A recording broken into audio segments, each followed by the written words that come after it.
International Speedway at the site of tonight's Friday Championship finale. 2 titles going to be passed out in the next couple of hours, and we're happy that you're joining with us on LSRTV and iRacing Live, kicking it off with the iSuperspeedway.com Race of Champions Season 3 finale. It is round number 4 of the IROC calendar, and we're getting set to do battle for one final time. Evan Pasoko, Andy Kessler, Cisco Scaramuza with you, and guys, this race sure to be exciting. You get the big old hunky COT cars out on track, and it's always fun, but this is a precursor to what's later. This is a championship, albeit we're waiting until 10 o'clock Eastern when the big boys come out, but this is the best of the best, and this is a very unique series as well, because we talk about how what we see later on Friday nights in the iSuperspeedway.com racing series, having the chase and that being very critical. But Andy, this entire season, again, tonight the championship, the 3rd time this IROC season has gone on, championship night, and it's only race 4, and it's relatively small field sizes, so,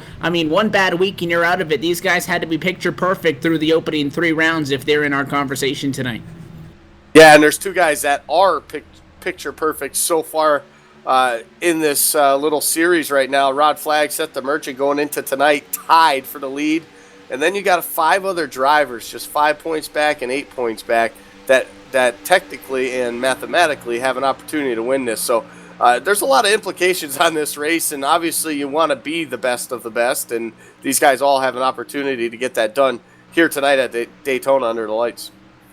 It makes it always a little bit more exciting, I will add, when we do it under the lights, and that's what we're doing tonight for both our races. Tonight's race, so for the IROC finale, going to be 40 laps at the Daytona International Speedway. A pretty good race length for these guys to do battle, and we're looking at a field of about 14 drivers. Right now, they're winding up. The warm-up session to qualifying has already been completed and tabulated, so in about a minute here, we're going to get tonight's race underway. The one thing that I find very interesting is we talk about guys being picture perfect. Cisco, Seth the Merchant at the top of the championship standings because he's got a W, so that puts him ahead of Rod Flagg in the tiebreaker. But Rod Flagg, somehow he's always up here, top 5, top 3, or battling for a championship in this. We've seen it in prior seasons as well in the ISS series.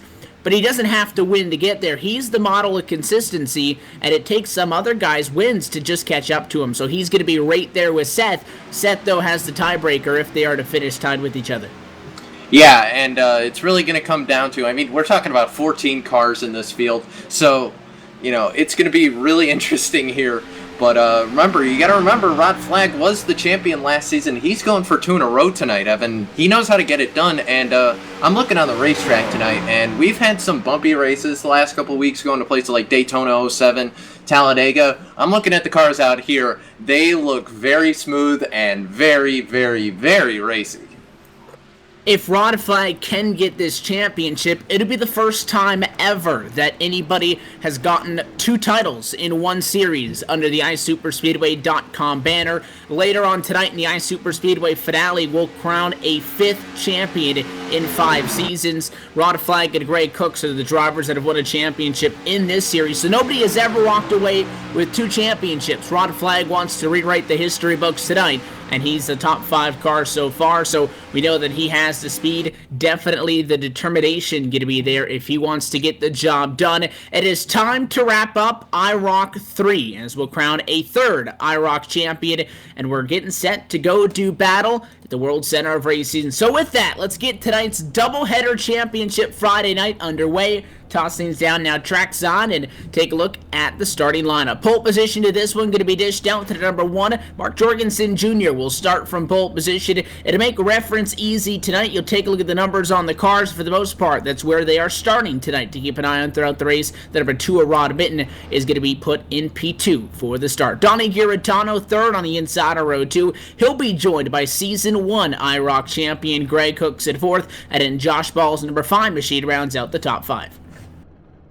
Rolling off 6th here tonight, it was Seth the Merchant. Josh Hanner's going to come start in that 7th spot. 8th will go to Rodney Wofford. Brandon Chaburko is going to start in the 9th spot, and Jason Altmans will start in the 10th.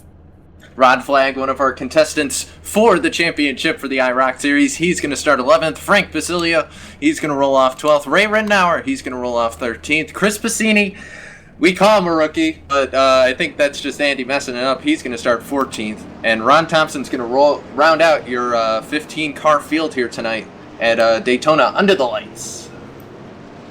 And the cars now roll, so we're set to get this one underway. And again, IROC starts towards the beginning of the season, and it ends right at the end of the season. So last time these guys were out for round number 3 was quite some time ago.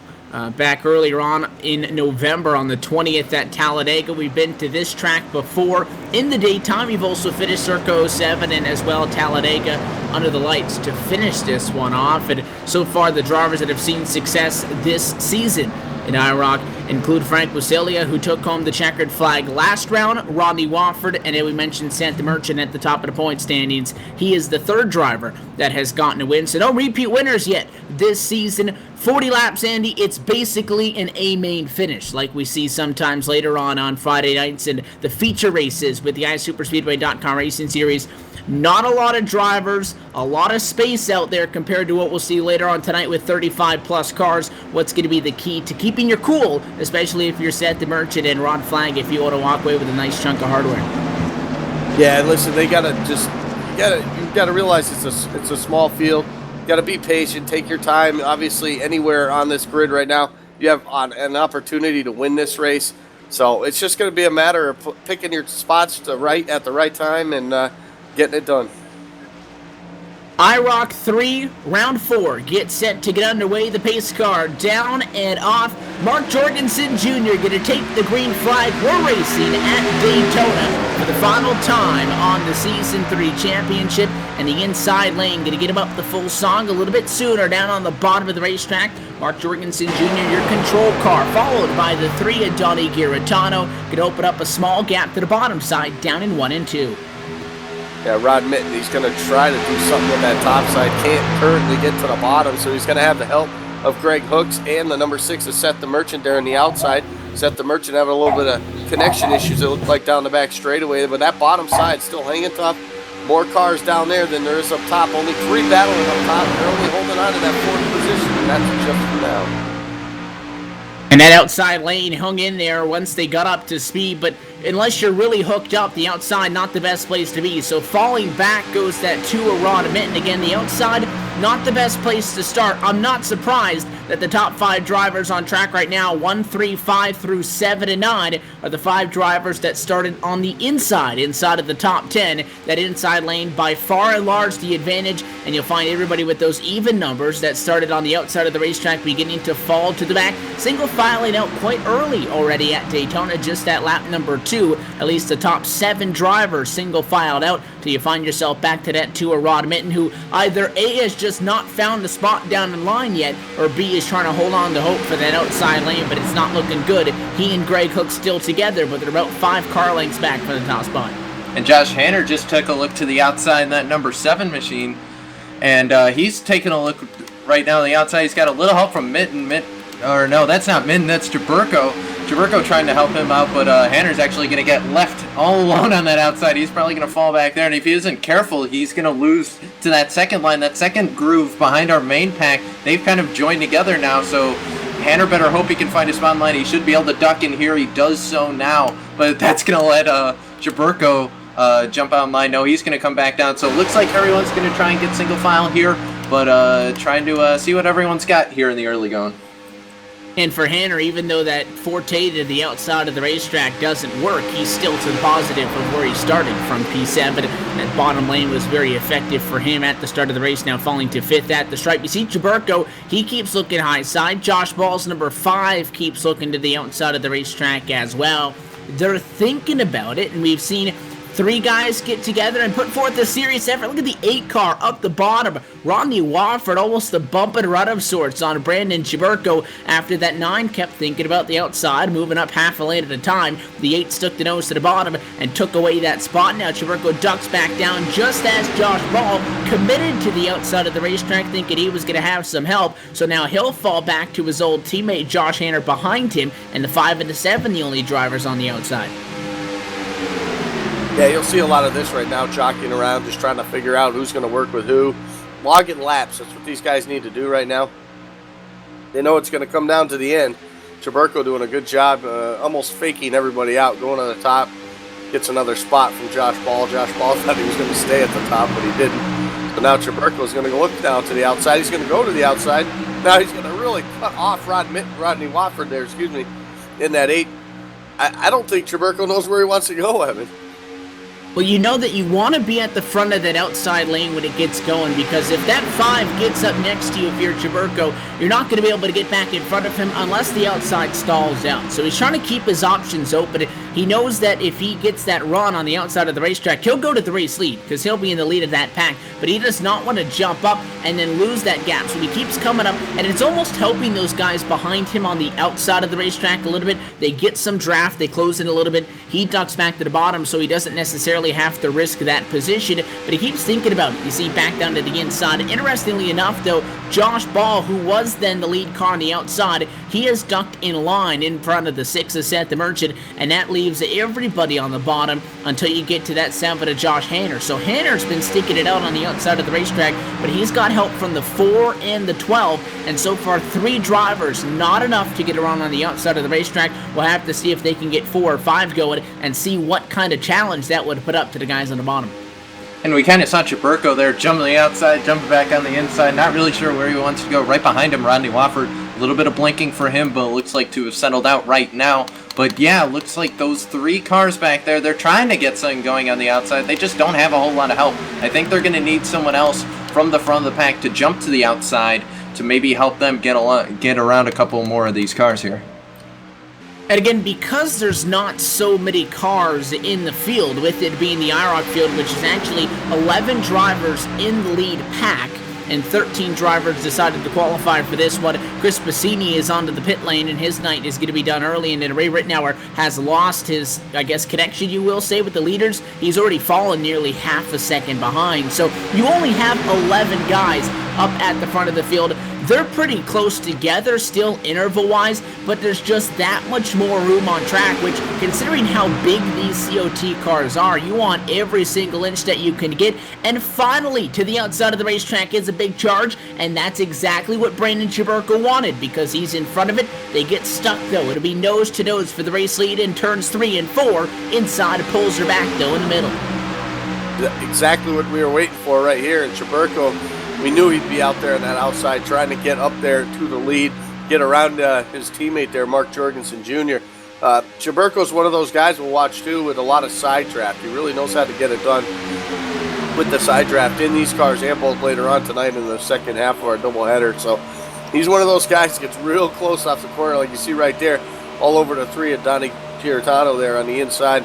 And look at him right there on the back straightaway. And he's almost really pulling up to the lead by himself right now. So he's one of the best I've seen in this series as far as using the side draft. And right there in the entry of the corner, not sure what he was doing right there, but it's going to check up that outside lane. And only the 2 cars out there right now. And Josh Ball's probably wishing he ducked down in the middle right there just a moment ago. Yeah, both the 5 and the 9 were the two that were being conservative and holding the inside of the racetrack, and then the 9 and the 5, when they finally dedicate themselves to going topside, they end up dropping back. So that's going to put them back to at least 8th or 9th at the moment. You see the 2 Rod Mitten coming up the inside of the racetrack. He's going to be the next one side by side with Chaburko. I don't think Chaburko and that 5 of Josh Ball are going to be all that bad off, considering they know what they're doing, but they are falling back. They lost about that 5-car length gap that they had pulled to your leaders. You see on the outside of the racetrack, that's the number 13 Ray Rittenauer. That quickly, your lead lap is gone, just 10 laps in, and without the draft, you're already 2.5 miles behind. Yeah, and look at Chaburko just using the side draft. He's making a ton of ground with that side draft there. And, you know, that's something we don't see because we don't see these cars a whole lot. But these guys are making a great show out of them right now. You know, I kind of want to wish, hey, iRacing, bring them back. Look at what these guys are doing. This is awesome racing. Look at Chaburko. He's got a huge run, and he wants to make a look at the lead here going into 3. Yeah, we always talk a lot about how the draft differs in the Gen 6 cars compared to the B cars and the trucks. Well, these COTs, not to get forgotten about in some of the builds, still have a pretty good draft package on them, and then the custom setup that the league runs and has tested to get the kind of racing that they want. It's not incredibly easy for somebody to hold the outside of the racetrack and suck up to the bumper, get connected and do something, but it forces you to, if you can push the issue, then you're able to squeeze the guys down, and it gives you an opportunity on the outside of the racetrack to actually do something. So it's not easy, but you have to work for it, and if you're able to do that, you have the skill, you can do what you're seeing on the outside. I said that 9 and the 5, they're not going to be all that bad off. Just 3 drivers, they're catching up. They've got a little bit of push from behind from Frank Massilia III. Other than that, it's just been those 2 coming up on the inside, as those guys on the bottom have actually started to separate a little bit. Yeah, they're separating a little bit, maybe a little overheating issue, maybe a little bit of just being conservative right now, but look who's finally made it to the party here, Evan. The 10 of Jason Altman finally made it to the track and out on the track. Problem is he's only 11 laps down, right? He's going to pass Bassini, so it'll be at least a 13th place finish, so there's that. Yeah, there is always that, but look at that top side now, Evan. Start to collect some cars. You got about 5 of them now looking to try to make something happen with it. As the laps start clicking by, you know, we're approaching that halfway point, and that's about when you're going to see the excitement and the going for the win really start to heat up a little bit here. And I think you see guys going for the championship. A kind of interesting strategy from Rod Flag right now, just kind of chilling, hanging out in the back of his pack right now, not really wanting to get into it. And you look at Seth the Merchant also right there in the 6th on the bottom, 4th car in. He just kind of riding. You haven't seen much out of him at all either. He hasn't really tried to make a pass or anything. I think these guys are just really just trying to save their stuff and use it when they need it. We talk about how they have some more freedom in these cars with the lesser amount of drivers on track, but they're starting to mix it up. Again, we were pretty spread out, and then once, one more lap went by, everybody was stacked up on each other, and a close call there with the Don and Chaburko and the 1. Not sure if there wasn't contact between him and Jorgensen on the inside of the racetrack, but this is where they're starting to mix it up. You're starting to see off the corner. Though more contact now. The 5 and the 8 going to get together as they go to the tri-oval. That's contact between Ball and on the inside, the 8 of Rodney Wofford. Is exactly my point, is we're no longer coming off the corner in one single file line, Cisco. They're starting to push up. They're starting to slide off the corner. Once you start to lose those tires and more rubber gets put down, plus you add into the equation that they're slowly running out of time, this is what you start to see just shy of the halfway point, and things are really starting to get exciting up front now. Outside lane still trying to charge. They've been able to get nose to nose with the bottom, but they've yet to be able to get an advantage.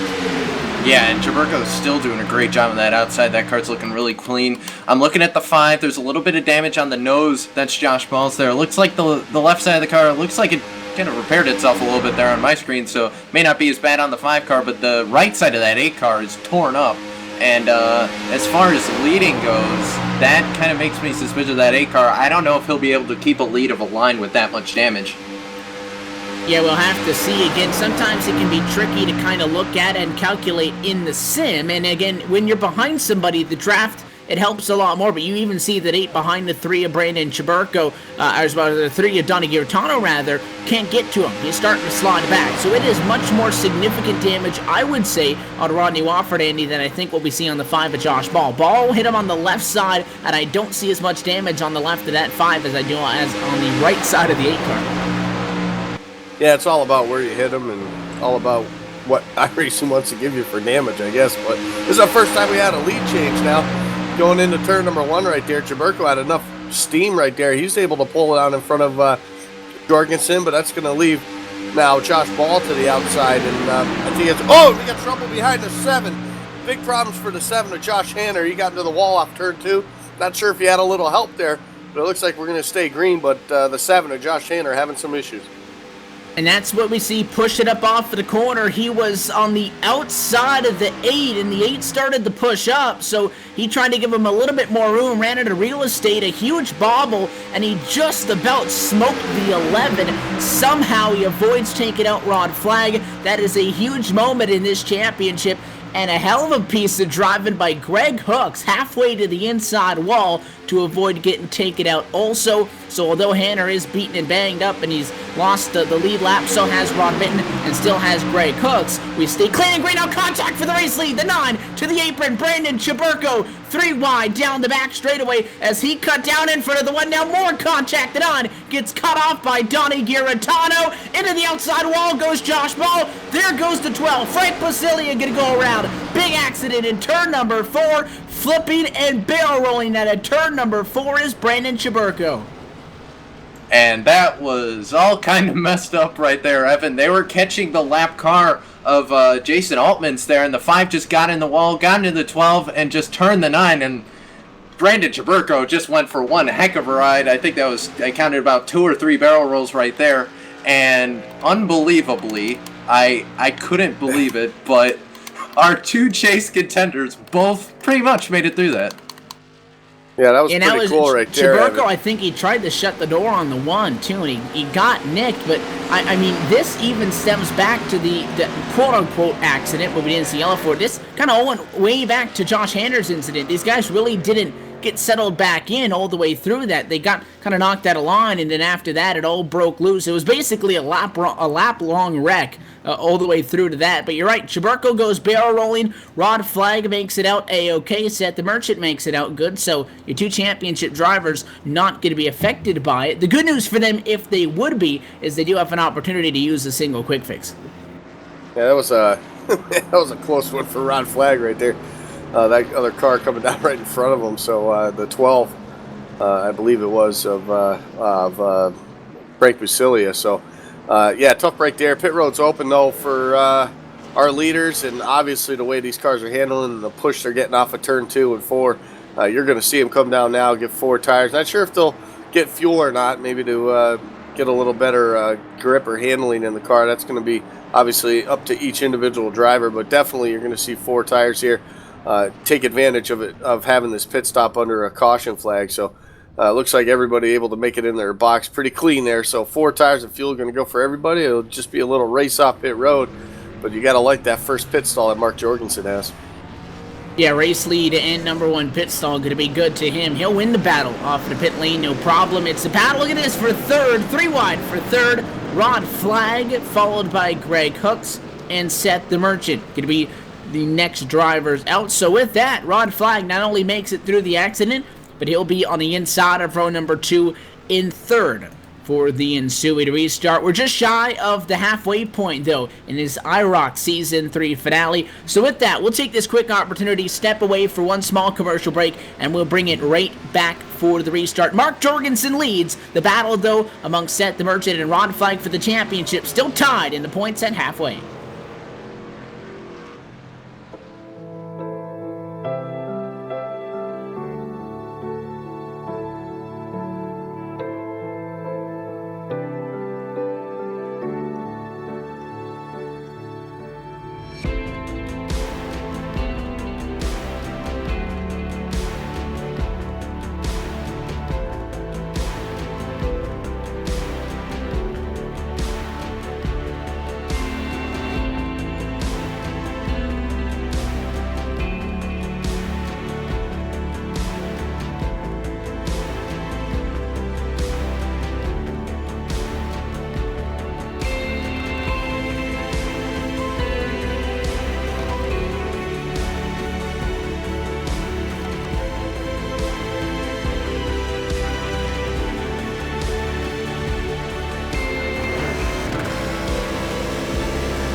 We're back live at the virtual Daytona International Speedway, working under our first caution flag of this IROC 3 Race 4 finale from Daytona Beach. And it is Mark Jorgensen Jr. out in front of the field, and this pit stop means that these drivers are going to be good on fuel, and they also took 4 tires. So we're ready to rock and roll through lap 40 and the end of this one. If you're just joining us, I want to welcome you to LSRTV's coverage of the iSuperSpeedway Race of Champions. Tied at the top of the points into tonight is Seth the Merchant and Rod Flag. Basically, whoever's finishes in front of the other walks away with the hardware. That's the exciting part. Also more exciting, Indy, that's the exact same thing we're going to see later on tonight in our main event with the iSuperSpeedway.com Racing Series finale. That one going into the final round of the championship, much like the NASCAR Sprint Cup Series chase. 3 drivers tied for the championship. Highest finishing driver takes home the hardware. So we're spoiled for what we're seeing tonight on this Friday night championship doubleheader. Oh, absolutely. The race coming up at 10 o'clock is just going to be absolutely chaos. I mean, the 3 drivers that have the opportunity to win the championship are literally, the nerves have got to be unbelievable, because when you race at these tracks to begin with, you got to think the worst, because the worst could probably happen at some point in the race. So you just got to hope that you have your lucky rabbit's foot hanging from the rearview mirror in this one. And those 3 guys, I'm sure they still haven't thought about where they want to start in the front or the back. So it's going to be interesting to watch here tonight. We're getting set to go back at it. It could be the final restart on the night. It'll give us 18 laps to go, although I can't promise, although they weren't really taking it easy at the end of that green flag round we saw early, I can't promise that they're going to be driving with what appears to be their head screwed on straight, because it's time to go. Rod Flag is now in front of Seth the Merchant. The 11's going to line up on the inside of row number 2 in the number 3 spot. Seth the Merchant's number 6 going to be on the inside of row 3 in the number 5 spot. So they'll be bumper to bumper again. Seth has the tiebreaker, but they're tied into tonight. If Rod Flag can beat him out by 1 position, assuming no bonus points go to the Merchant's number 6 machine, he gets the championship. Easier said than done, though. A big one just shy of the halfway point has slowed us down, and we're going to get our first American Ethanol restart on the evening. The pace car going to make the sharp left-hand turn down to the way into the go zone. Green flag in the air. Back underway in Daytona. 18 laps to go in IROC 3. Pretty good jump by that outside lane. Donnie Giarratano leading that pack right now with Greg Hooks right on his rear bumper. Of course, Greg Hooks, the winner of the IROC 1 a couple of seasons ago, and looking to at least get a win out of this night here. Obviously not in the running for the championship, but he's got a lot of fun to watch ahead of him there as the inside lane really taking shape now. Jorgensen is still leading. He's led just about every single lap here tonight, except for a couple that Brandon Chaburko led in that first stint, but that top 3 now starting to really spread out here as Donnie Giarratano now side by side with the 2 of Rod Minton. That's for position. He's going to now look in behind them. So now everybody pretty much single file right now, and your 2 championship hopefuls sitting there second and third right back to back.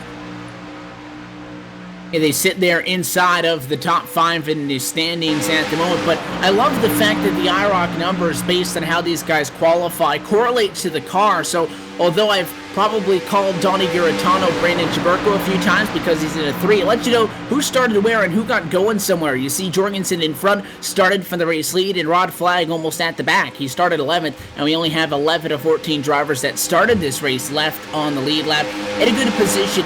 It's going to be a game of chicken now amongst the 11 and the 6 as that outside dies out, and Rod Minton will decide to dive down to the inside. He thought about staying up there for a little bit. The 11 and the 6, they now take over the role of Brandon Chaburko. Cisco, they're going to wait until that outside lane gets a run, and you can bet that if that 11 sees the 6 go up, Rod Flag is not about to let Seth the Merchant get in front of him. That could get quite interesting if you got that 11 mirror driving while that 6 is trying to time it, jumping up in front of a line that's moving. That is when that outside forms. At the moment, everybody's single file on the bottom besides Josh Hanner, but that's what these guys are thinking about, is they can't get stuck behind the other. Rod Flag has to stay in front of that 6 car. Yeah, and, it's going to be interesting here. I wouldn't want to be Mark Jorgensen, that's for sure, because, both the guys behind you are very, very, very hungry to get that win, to make sure they get the bonus points and come away with the championship here. So,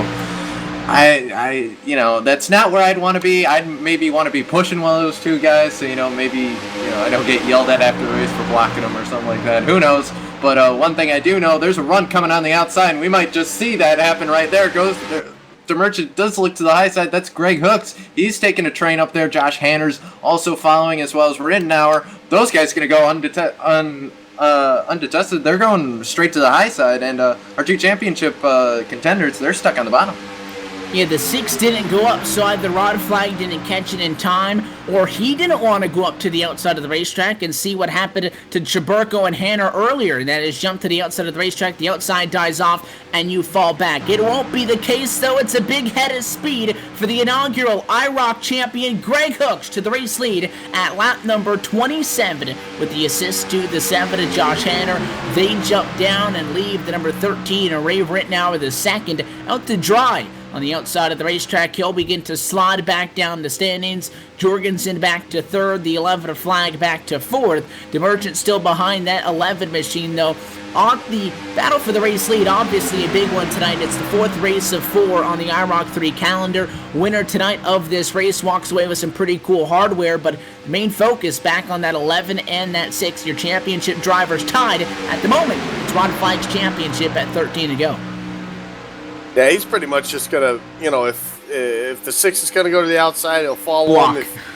Yeah, basically. I mean, it's really. I think at this point, Rod Flag's to lose. I mean, he's got to protect that bottom line.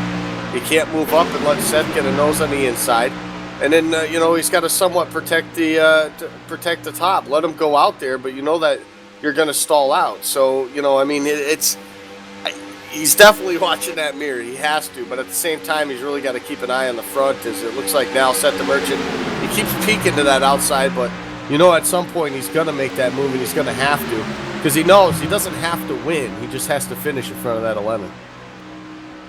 So the outside came in a hurry, and those that were left on the outside of the racetrack were left to dry. Now we see how this will play out. Seth the Merchant in front of Rod Flag at lap 29.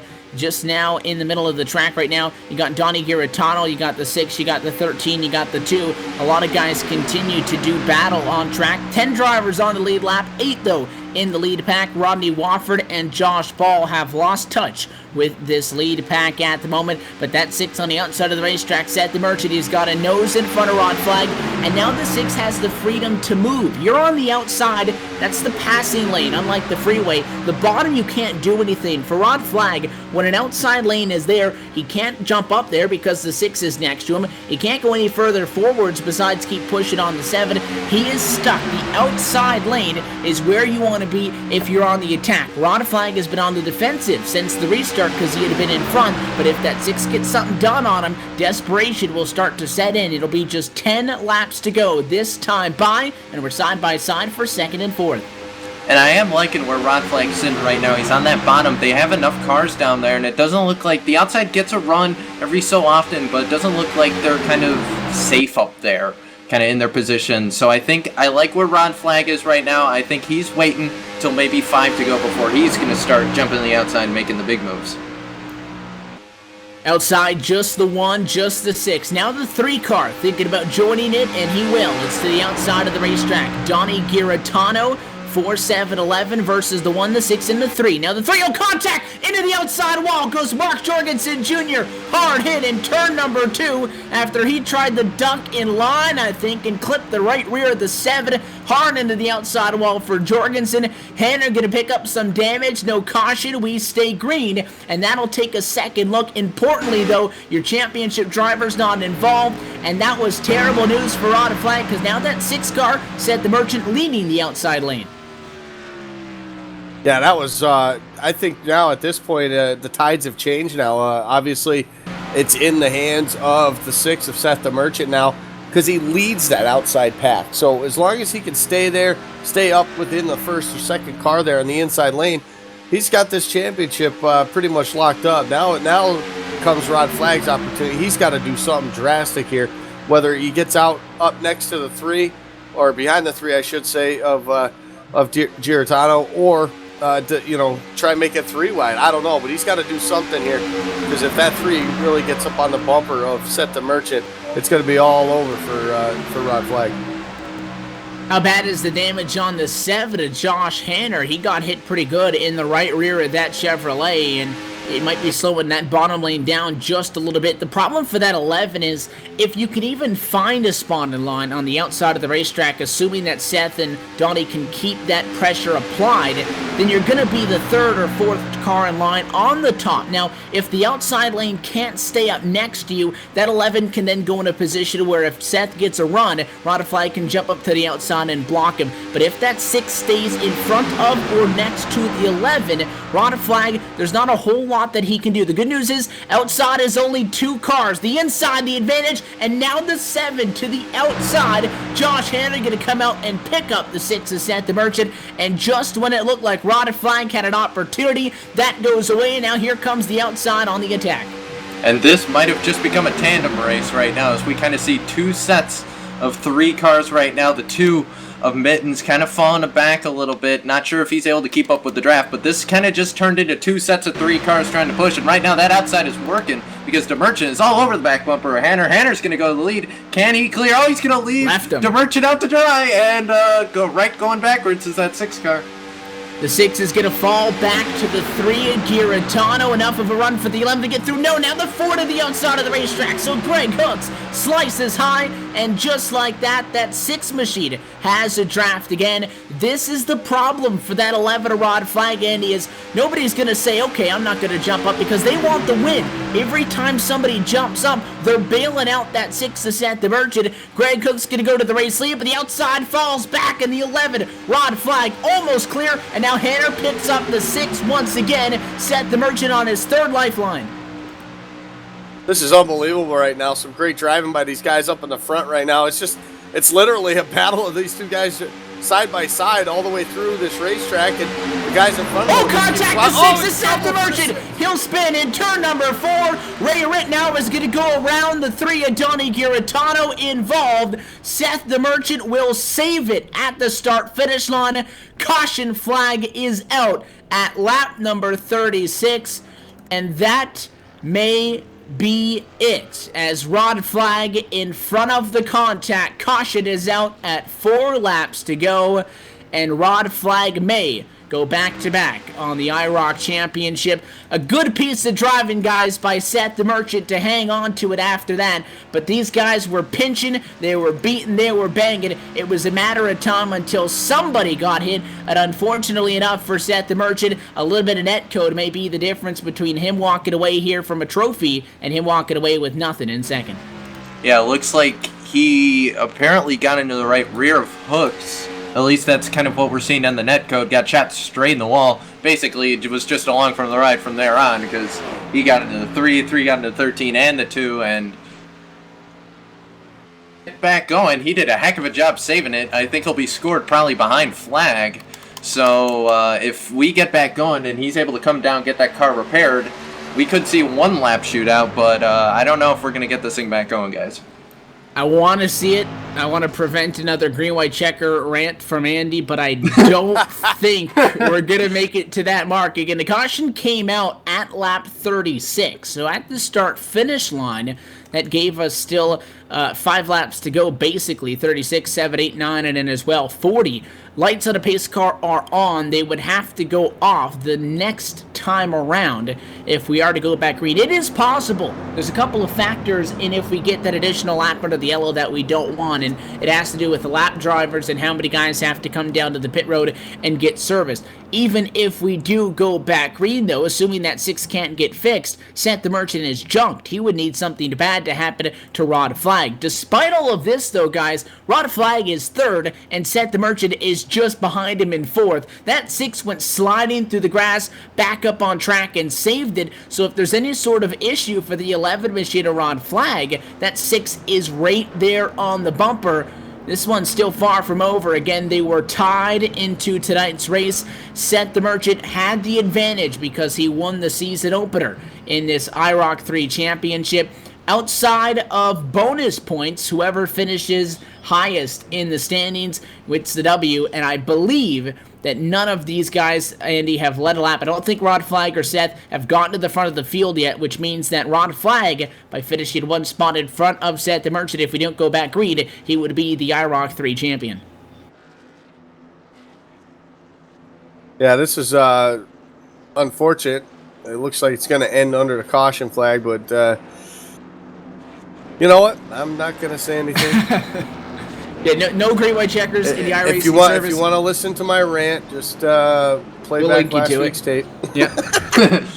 Can we just play that on the broadcast? Just get the cassette out from last week. Just plug it into the video we could do player. that. I don't Like a have snip cassette technology. I don't know about you guys. That's a little bit before. But we have seen a lot of finishes. We have seen a lot of actually one-lap shootout finishes in this season as a whole when I talk about ISS, the Cup Series, and as well. But I don't think we're quite going to make it to this one because the drivers over the radio at least indicating that this race is going to end under the caution flag again. If the lights were to go off this time by and give us a one-lap to go shootout, the drivers would have been notified the last time around from race control. They would have been told 2 laps to green. So to make it official, this time at a turn number 4, it'll be 2 laps to go from Daytona. Lights on means this one is into the books. If they go off, we have one final restart. Greg Cook's behind the pace car, not going to be able to pick up a second IROC championship tonight. He'll walk away with the win if he can hold on, and the verdict will be,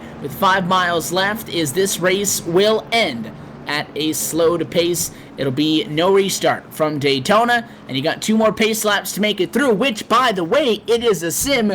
You're still not safe. You got to finish these 2 laps. And with Rod Flag in 3rd and Seth the Merchant in 4th, you better not run into anybody and hope you don't have any connection problems. You just got to make it to the end. I don't know if it was this series, but I do remember at some point, and I forget which series it was that we covered. It was a couple of months ago, maybe even a year ago or so. I don't know. Somebody was leading at the end of the race under the yellow, and they disconnected at a turn. Contact the 11! Rod Flag just split out.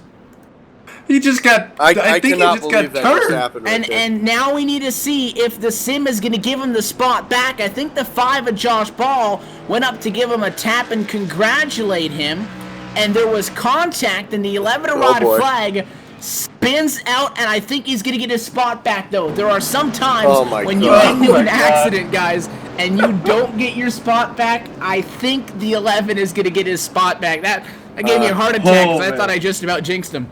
I'm going to stop talking now. I'll let you guys talk for a little bit. I'm going to tell you this right now, because if he didn't get his spot back, I have a feeling that 5 wouldn't be racing for a while. I would agree with that. Because you have to remember, Rod Flag is the league owner here. So if not somebody just took out the league owner to win his back-to-back championship, I don't think we'd see that 5 anymore. Oh, that'd be something else right there. But trying to give him a little love, congratulatory slap to the door right there, and that could have turned real ugly right there. He felt it all right. Yeah, I think you know what, he kept the thing going, and I think that's why he'll get a spot. He got his spot back, but he was probably panicking to get those tires gripped up though in the grass. So I'll tell you what, I've had that happen a couple of times and hosted. No surprise there, and it gave you a heart attack. So we'll take the white flag. Rod Flag is still scored in 3rd on the racetrack, so he'll be in front of Seth the Merchant. Again, that 6 machine looks like he about went through a blender. Greg Hook's going to be the winner of this race if we make it all the way through. Josh Hanner going to be 2nd. 5th, Donnie Giratano. You continue to see the current running order scroll across the top of your screen. I think with that accident, guys, happening in turn 4, yellow wasn't able to come out to turn 1, and Rod Flag had to throw the yellow because he's, again, the live race director in all of this. There has to be a caution if there is a 3-car or more accident and the sim doesn't automatically trigger it. So if the sim throws that yellow in 4, we get right behind the pace car. We probably have a restart because we had to make sure there were 3 cars in it. Rod had to type in a command. Because of that, they got down to turns 1 and 2. They then had to catch the pace car, and that was the difference in either finishing this race or not. So we'll pace across the start-finish line, but it is the number 4 of Greg Hooks in control, the 7 of Josh Hanner in 2nd, and Rod Flag Seth the Merchant. The championship may be determined by just a single point. And a little bit of technical difficulties here, but we'll get it sorted out right now. But Rod Flag's going to be your back-to-back IROC winner, and that's huge right there because, this is the first time we've ever had anything like that. So, we're going to see Seth the Merchant going up for the championship. He's going to be hoping he's going to have a little bit better luck in the next race.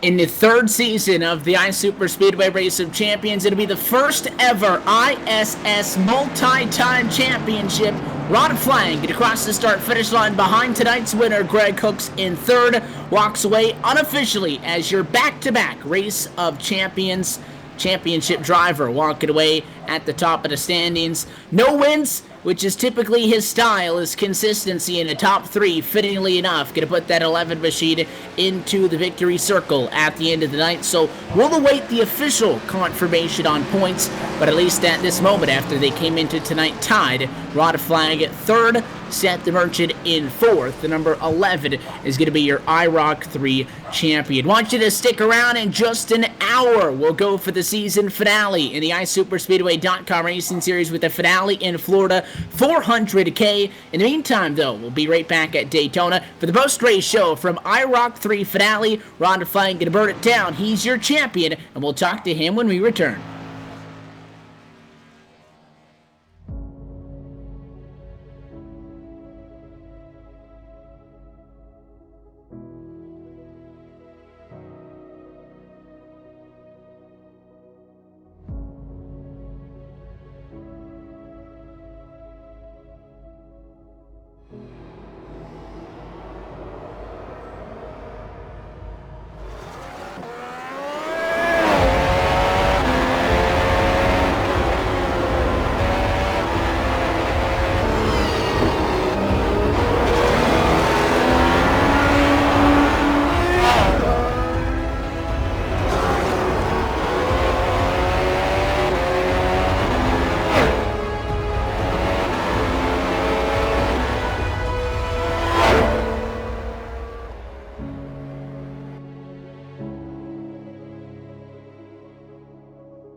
We're back live at the virtual Daytona International Speedway. One race is out of the way, and we've got 250 miles still to come, but our first championship has officially been dished out, and it is by 1 point. Rod Flag, your IROC 3 champion. They're getting the championship stage pulled out, so in the meantime, we'll pass things down trackside. Cisco's Carmuza, who's cut with a second place finisher, and one of the drivers that's going to be in a big conversation later on tonight. You're with Josh Hanner, who comes home P2 tonight. Yeah, I cut up down here on pit road. Josh Hanner just having a sip from his bottled water there. Josh, a little bit of a sprint race here to start off the night for you. How was the race? Oh, it was a lot of fun. Cars were a little bit tight, so we were kind of slipping and sliding there, especially up off of 4. And I think I hit the wall one time, had about 30 seconds of damage. Luckily, we got that caution, got her fixed, and had a chance to go for the win. Can't ask for much more. Yeah, obviously, just everyone was out there having a ton of fun. We saw out there in the COT cars. Talk about these cars. What's the different feeling you get these from the Gen 6? How's it different from the Gen 6? Well, they're definitely a little bit tighter. They're not as responsive to the input from the wheel. And I don't know if it was the setup or what, but this one just felt like the right front tire was flat. I mean, you had to arc the corners going in or it was just going to wash up. And then, add the draft to that and you're getting the pull from the cars beside you and behind you, and it was just sliding all over the place. So not as much track compliance as the Gen 6, that's for sure. Well, Josh, you finished P2 tonight, but, going into the race coming up here in about an hour, you're going for a championship. I saw you being really aggressive tonight, a lot more than what I'm used to seeing you do. Is that just kind of, for the IROC, or are you showing your hand a little bit early here tonight? Well, I got nothing to lose tonight, right? Worst case scenario, I'm going to finish third in points. So we're going to go out there and be aggressive and see if we can make something happen. If the big race finishes the way this one finished, I'll be in a good spot. So here's hoping that happens. All right, Josh. Well, you finished P2 tonight. Who gets it done for you? Well, thank you guys, of course. I want to thank Evan and you and Laura, Rod for putting on the show, and congratulate him on the championship. And we'll thank my teammates at JR Motorsports, Rod, Jared Haggerty, Ryan Keese, and Stephanie Lessentine. All right, well, that's Josh Hanner. He's going to finish P2 tonight. Keep an eye out for that number 24 car coming up at about 10 o'clock Eastern. And I believe Andy is caught up with our race winner here in Victory Lane. Yeah, I'm actually in Victory Lane here tonight, and for once. Yeah, for once I'm in Victory Lane here tonight, and it's with none other than Greg Hooks, our IROC 1 champion from 2000 or earlier last year, I should say, back in March. But it's been about a year since you got an IROC win, Greg, and how sweet it is to come here at the last race. Yeah, it feels pretty good. Actually, this is my first race back since December the 11th, I think it was. I took a little time off. So it's good to come into the IROC race and get a win, and maybe we can carry some momentum over into the other race tonight. We'll talk about momentum. Obviously, winning a race carries a lot of confidence for you, and going into the big race, obviously not in the hunt for the championship, but you're always in the hunt for the win. And how cool would that be to kind of steal some thunder away from those guys that are going for the championship tonight? Yeah, it'd be great. It's been, I think, since March since I won one of the A main races, and I feel like this IROC race is going to help me. I'm usually known to be one of the more passive drivers, and I felt like I made some aggressive moves there at the end to get me in position. So hopefully I can use some of those moves tonight.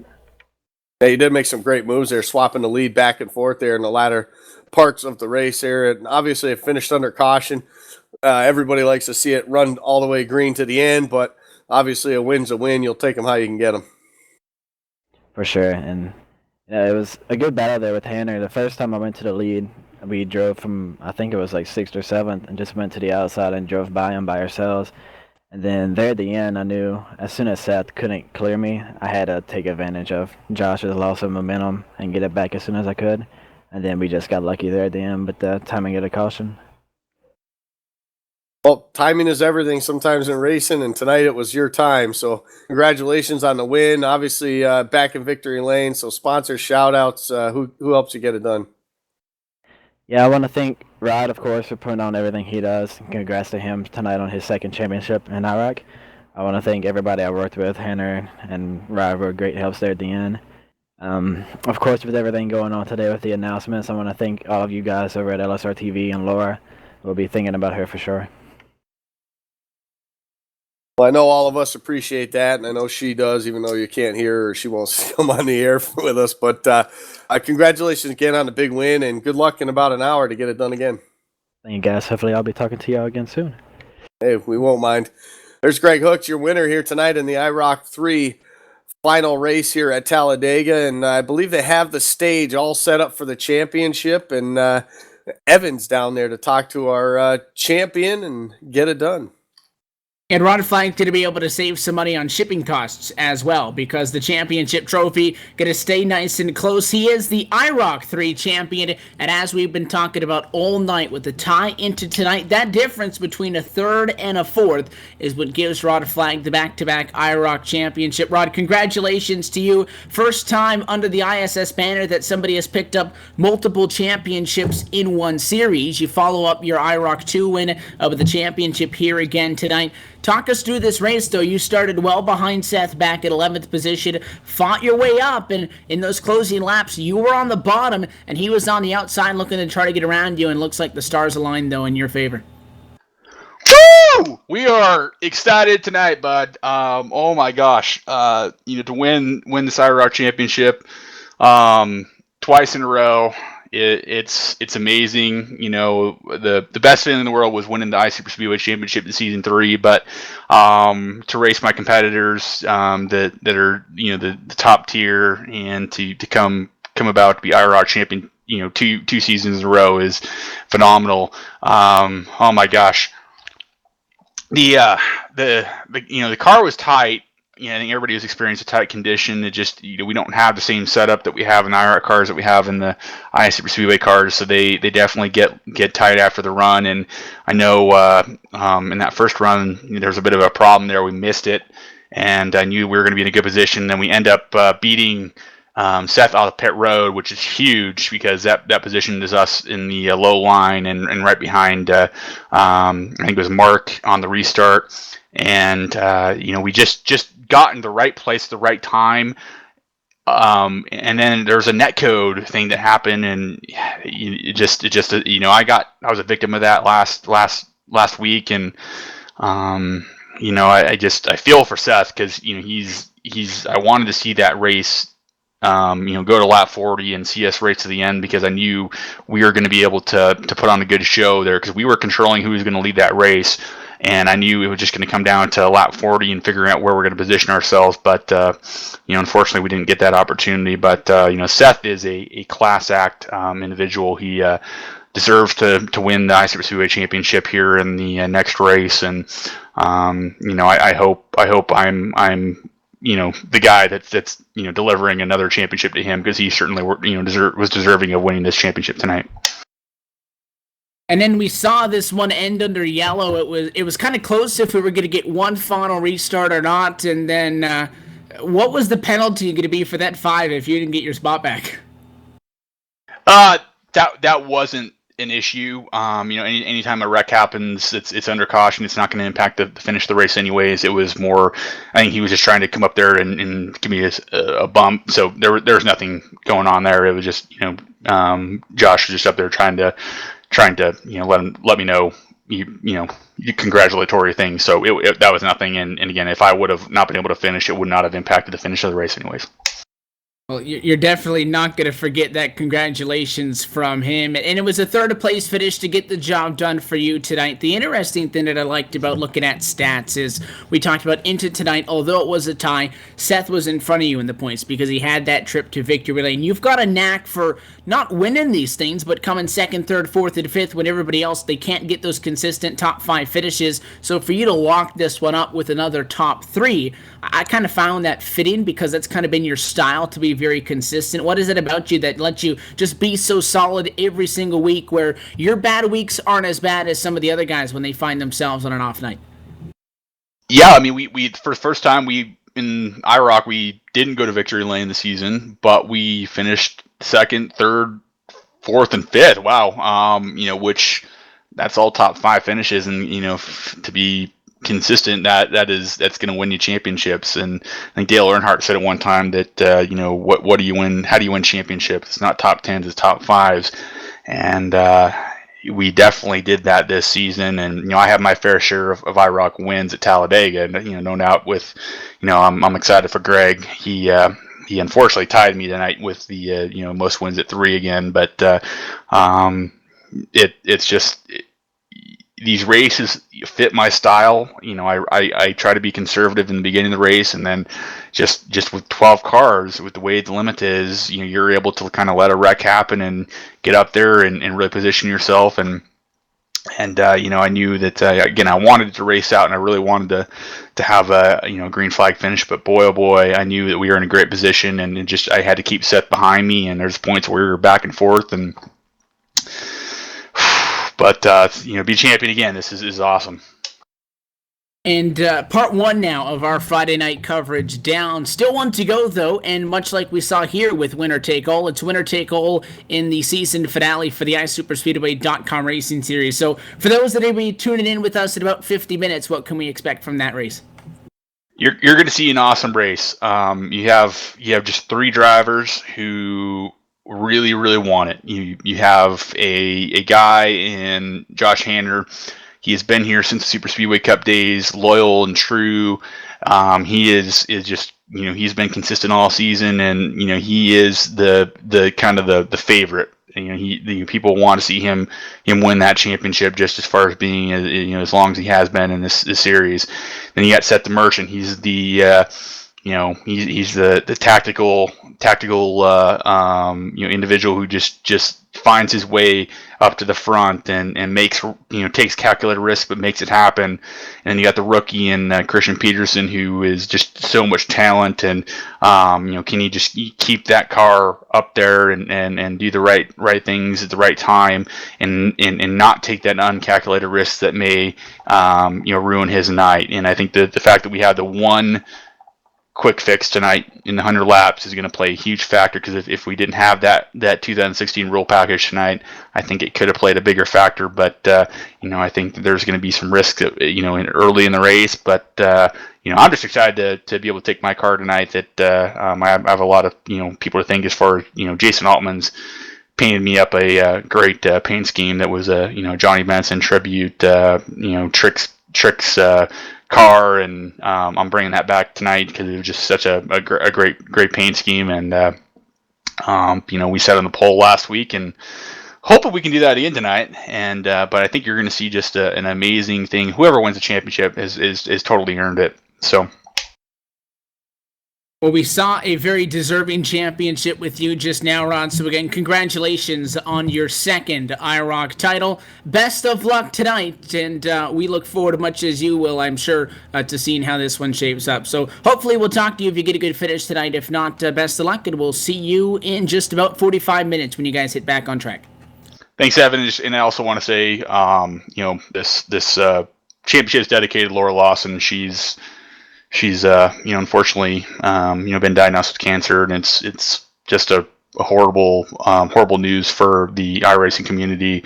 I encourage anybody who is listening and watching our stream, just know Laura has touched so many people, not only in our league but in other leagues that she's helped broadcast. And it's such a unfortunate thing to have happened, but we're fighting strong with her. iSuper Speedway is a big portion of what we've been successful, and what we've done is because of Laura Lawson. And I just want to make sure we acknowledge how proud we are of her, and that we're in this fight together with her. Well, I know Laura appreciates the kind words, Rod. Again, thanks for sticking around and chatting. And we look forward to the rest of this exciting Friday night finale. If you want more information on, again, how you could help us out, facebook.com/LiveSimRacingTV. Laura down in the production trailer. Push the buttons and get us on air tonight, as always, guys. This one, though, in the books. And like I said, spoiled tonight on Friday, because the real excitement coming up. We saw this elimination-style format implemented into the iSuperspeedway.com Racing Series last season. It was exciting. 3 or 4, I think, of the entire chase races that we've seen so far, Andy, have gone to a post-race review, and it's winner take all. So you're going to want to buckle up for this one. Oh yeah, and I mean, what better place to do it? Daytona, under the lights, season finale, a marathon of a race too. So it's going to be awesome. There's tons of cars out there. A lot of things can go wrong for people. It's going to be a real interesting thing to see how these championship guys play this race. You know, if they're going to be real conservative for the first half of the race and just sit in the back and bide their time, or if they're going to be up front and battling lap after lap for trying to lead the most and trying to get those bonus points, because those can come in handy too. Even if they finish right behind one of the guys, if they got bonus points, I could still give them the championship. So it's all on the line tonight, and we just saw it right here with Rod picking up his second IROC championship, and we're going to see an awesome race tonight with 3 deserving drivers with the opportunity.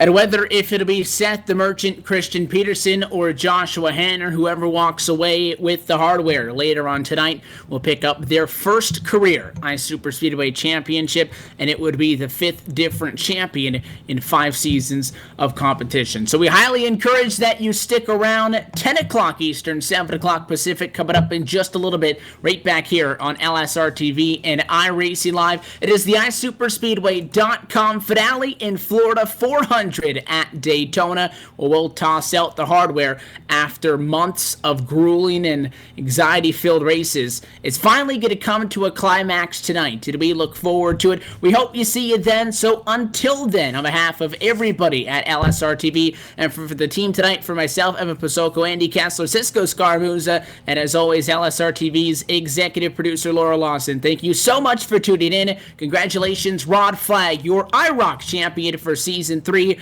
But the night is still young. We'll see you in a little bit.